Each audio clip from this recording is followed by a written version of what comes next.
Okay, तो iQ13 versus OnePlus 13, एक शेर तो दूसरा सवा शेर, पर मैंने डिसाइड कर लिया है।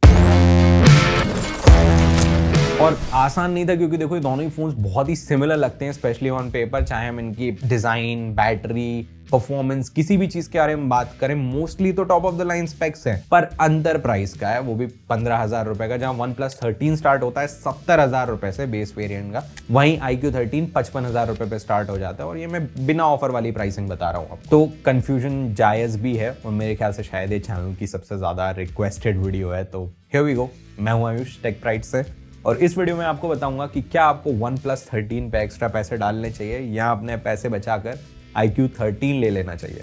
और बाय द वे, चैनल पर नए हो तो सब्सक्राइब जरूर कर लेना। अब मैं इन दोनों ही फोन्स को लगभग इनके लॉन्च के टाइम से ही यूज कर रहा हूं, और देखो स्पेक्स तो अपनी जगह ठीक है, पर मैं इतना जरूर कह सकता हूं कि इनके एक्सपीरियंस में अच्छा खासा अंतर है। जैसे लुक्स ही देख लो, iQ13 अपनी इस RGB लाइट के साथ थोड़ा गेमरी लुक देता है, वहीं OnePlus 13 जवाब अपने प्रैक्टिकल अलर्ट स्लाइडर और सिंपल और सोफिस्टिकेटेड डिजाइन के साथ देता है।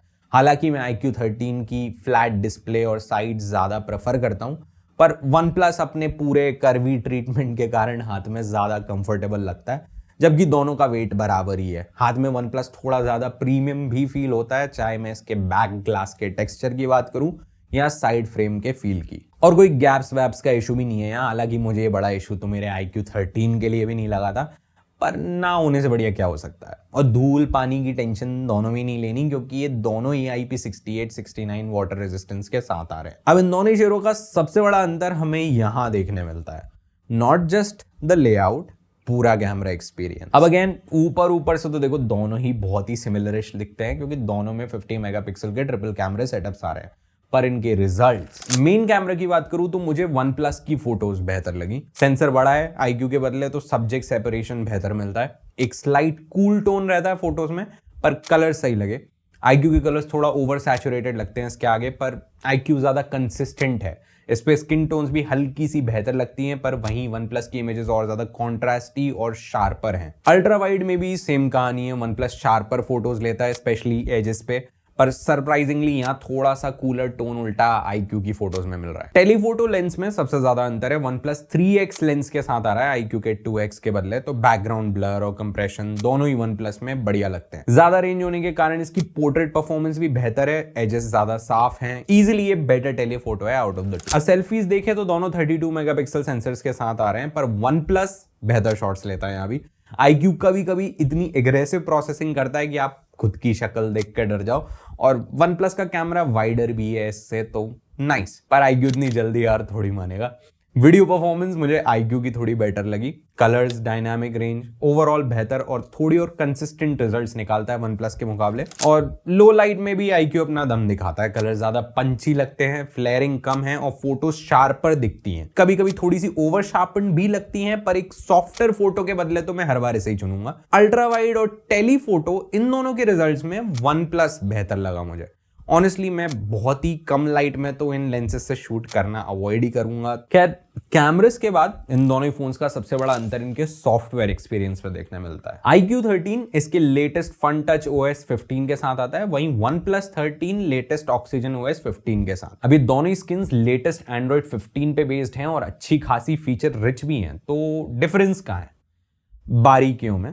इस चीज को दो हिस्सों में समझते हैं, look and feel and utility. अब यूटिलिटी के मामले में हर जरूरी चीज जो आपको एक एंड्रॉइड स्किन से चाहिए आजकल, वो आपको दोनों में मिल जाएगी, जैसे little to no bloatware, customisation, stability, पर हर चीज OnePlus में बेहतर है। मेजर ब्लोटवेयर दोनों में नहीं है, हाँ, पर हल्का फुल्का कुछ ना कुछ कभी ना कभी दिख ही जाता है iQ में। कस्टमाइजेशन, हाँ, icons, home screen, lock screen सब कस्टमाइज हो जाता है दोनों पे, पर OnePlus पे आपको ज्यादा और बेहतर ऑप्शंस देखने मिलेंगे, चाहे आप icon shapes, fonts, lock screen options, किसी भी चीज की बात कर लो। स्टेबिलिटी, हाँ, दोनों स्टेबल हैं, पर बग्स और क्रैशेस मैंने डेफिनेटली फन टच OS पे ज्यादा देखे हैं। कुछ मेरे थर्ड पार्टी एप्स स्पेसिफिकली यहीं पे ज्यादा क्रैश होते हैं, जो कि ऑक्सीजन OS पे अच्छे खासे चलते हैं। और भाई अगर आप सिर्फ यूटिलिटी पे कन्विंस्ड हो ना, तो लुक एंड फील में तो मामला और ही एक तरफा होने वाला है। पूरा UI बेहतर दिखता है,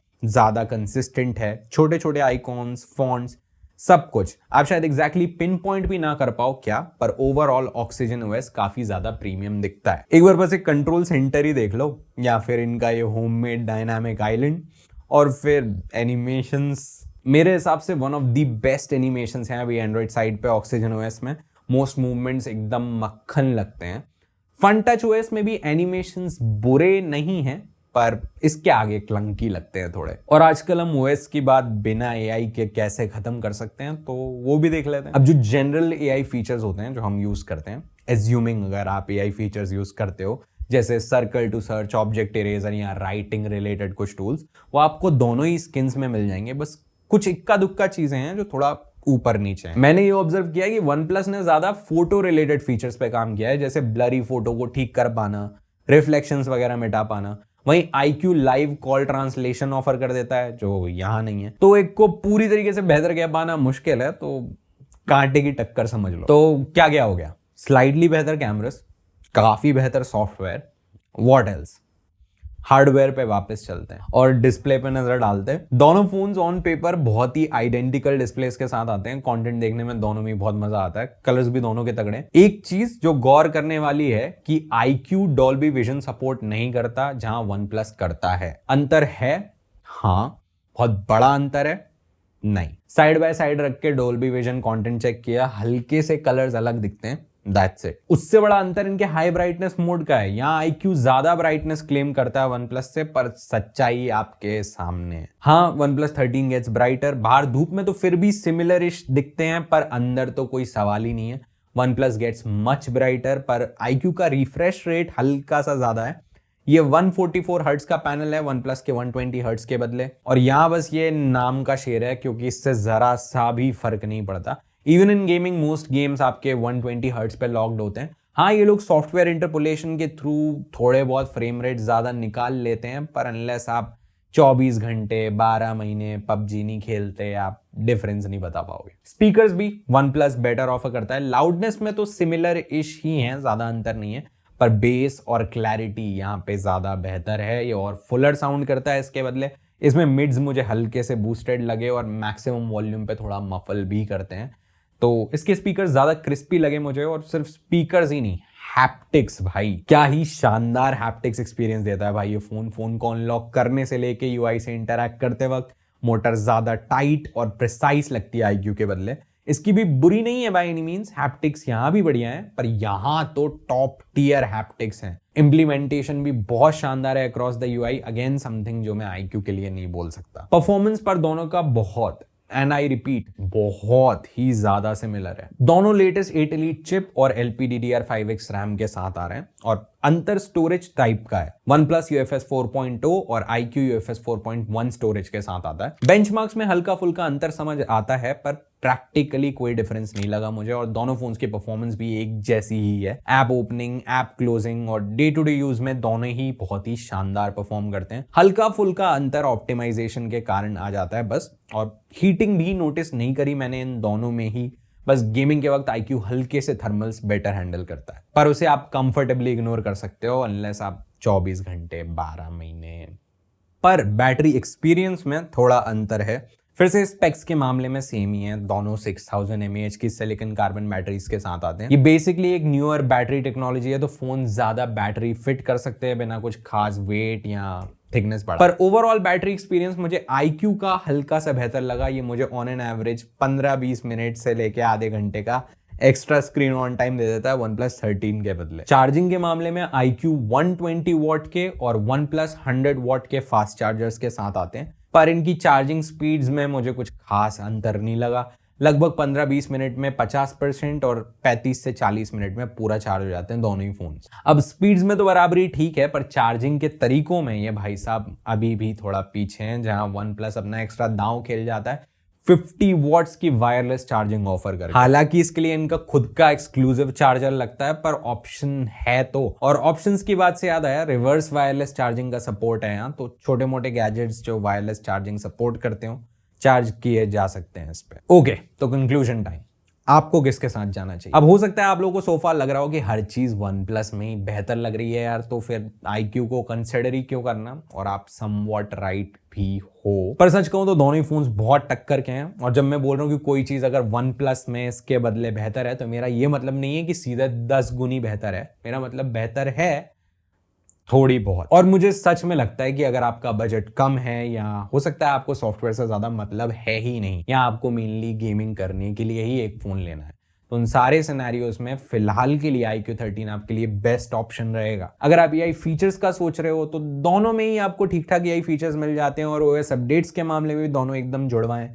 4 साल के एंड्रॉइड अपडेट्स प्रॉमिस्ड हैं दोनों में। पर फिर भी अगर आप एक्स्ट्रा स्पेंड कर सकते हो, तो मेरे हिसाब से OnePlus 13 एक और ज्यादा पॉलिश्ड और कंप्लीट फोन है iQOO 13 के बदले। कैमरास बेहतर लगे मुझे, और सॉफ्टवेयर एक्सपीरियंस काफी ज्यादा बेहतर लगा OnePlus का, और क्वालिटी ऑफ लाइफ इंप्रूवमेंट्स जैसे eSIM का सपोर्ट होना जो iQOO में मिसिंग है, या एक एक्स्ट्रा साल के सिक्योरिटी अपडेट्स, iQOO में 5 साल के हैं, इसमें 6, और things like Dolby vision support, better haptics, wireless charging. अब हो सकता है आप में से अधिकतर लोग शायद इन फीचर्स को कभी यूज भी ना करो, और इन इंप्रूवमेंट्स को इंडिविजुअली अप्रिशिएट भी ना करो, पर मेरे हिसाब से व्हेन कंबाइंड ये अपनी जो एक्स्ट्रा कीमत है उसको आराम से वसूल करा देते हैं, और आपको एक ज्यादा premium and more flagship like experience offer करते हैं। अब इससे पहले कि आप लोग कमेंट सेक्शन में ग्रीन लाइन टाइप करो, मुझे पता है ये बीमारी OnePlus के डिवाइसेस को बहुत ही लंबे समय से सता रही है, पर अब लकीली इसकी उतनी चिंता करने की जरूरत नहीं है। लाइफ टाइम वारंटी दे रहे हैं ये लोग ग्रीन लाइंस के लिए, तो पीस ऑफ माइंड के लिए बढ़िया है। ऑल थिंग्स कंसिडर्ड मुझे तो OnePlus ही सवा शेर लगा। आप लोग क्या सोचते हो कमेंट्स में जरूर बताना। वीडियो पसंद आई हो तो वीडियो को लाइक और चैनल को सब्सक्राइब जरूर कर लेना। दोनों ही फोन्स के रिव्यूज आपको यहां देखने मिल जाएंगे। Thanks a lot for watching. मिलते हैं नेक्स्ट वीडियो में। Take care.